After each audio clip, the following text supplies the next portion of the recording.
process whereby we determine what ministries to support? And then secondly, do we have like a goal in terms of what are we shooting for in terms of our external spending, Yeah. our contributions? The goal for spending within the mission fund has been that we're reaching toward 10% of expected income from Plate Pledge. So we're a little over 9% right now.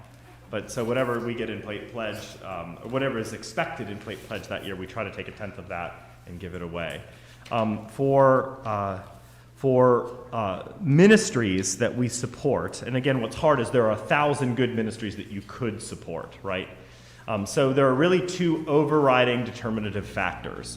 One is what I would call, what I would label just simple biblical orthodoxy. That is, are these places biblically reputable? Or if they're not biblically connected, that is, they're not directly Christian, are they humanitarian in such a way that it doesn't contradict the Christian gospel? And so there's one on here, for example, about a local abused women's shelter that is clearly biblical in its scope, but it's not a Christian ministry, right?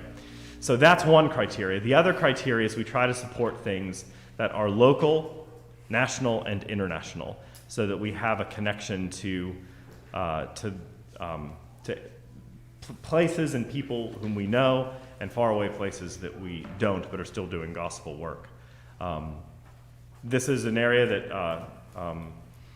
we could always benefit from your feedback if you have any about that. But those would be the two criteria.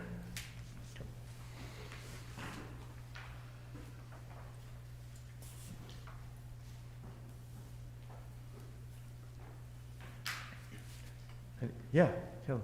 I know, obviously, we're still not past COVID. Eric was wrong about getting past it last year, I guess. Yeah. Do we have a timeline, a gauge, an idea of when, we plan to have the students all back here? They already are. Okay. In the morning. I know some have been, but you've still been meeting at campus, right? No, we haven't since about maybe a week or two before Thanksgiving. Okay. Yeah, that was. We've all been here.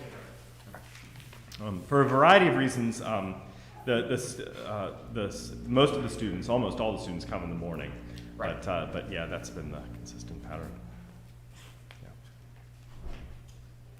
Yeah. Another question that came in online: what can we do to continue to personally encourage the church plant? I have a few things that I'd like to list. Eric, I'm sure, could say more. But as you know, in these early days, church planting is difficult work and it's fragile work. But here are some things that really you could do that would encourage it. One, you could attend either regularly or irregularly. You could attend once a month, once every 6 weeks, but just to help with numbers and to meet some people there. The second thing you could do is to please intercede regularly for not only Eric, but the team that's there. Also, you could help us to network. That is, if you have any connections in the Franklin area or know people who have those connections, but having a conversation saying, hey, I know you live near Franklin or you have a bunch of relatives there, would they have any interest in this new church? But I know that sounds silly, but the only reason we grew at Grace originally in Slippery Rock is through word of mouth. We spent money doing advertisements through the mail and doing certain public projects, but what grew the church was word of mouth networking and a gospel worth sharing, and that's what helped. So those things that you could do would really encourage and help the plant at this point.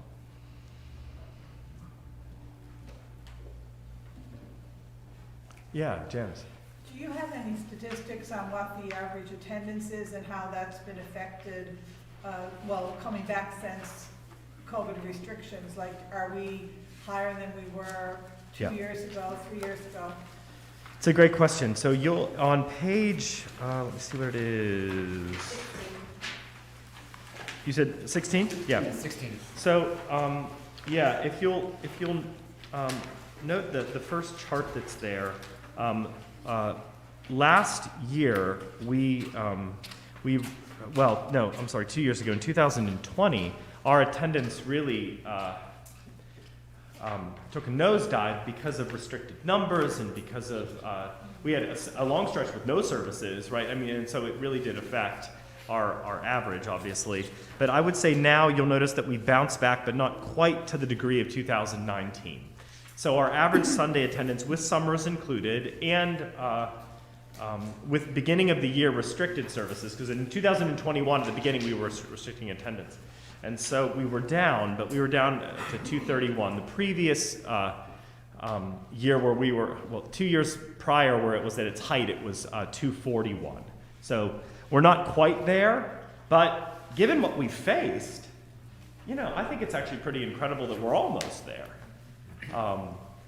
And at least for the near future, one of the things that we want to do that I think will affect numbers is are things like the earlier service at 9, and giving people that option. I think is an important step within our current crazy moment. I think that that offers another opportunity for worship, and I think that it's worth doing. It's a little extra work for the staff, but we're happy to help and happy to do that. And that tends to affect numbers too. It's the only reason I mention it. So we're near where we were, but not quite. I was talking to some of you know the church Calvary St. George's. You heard that name. I mean, it's a massive. Well, it's an Episcopal church in New York City that's evangelical, and it's like one of the last ones that is. And I asked the rector. I said, "How are your COVID numbers before the pandemic and now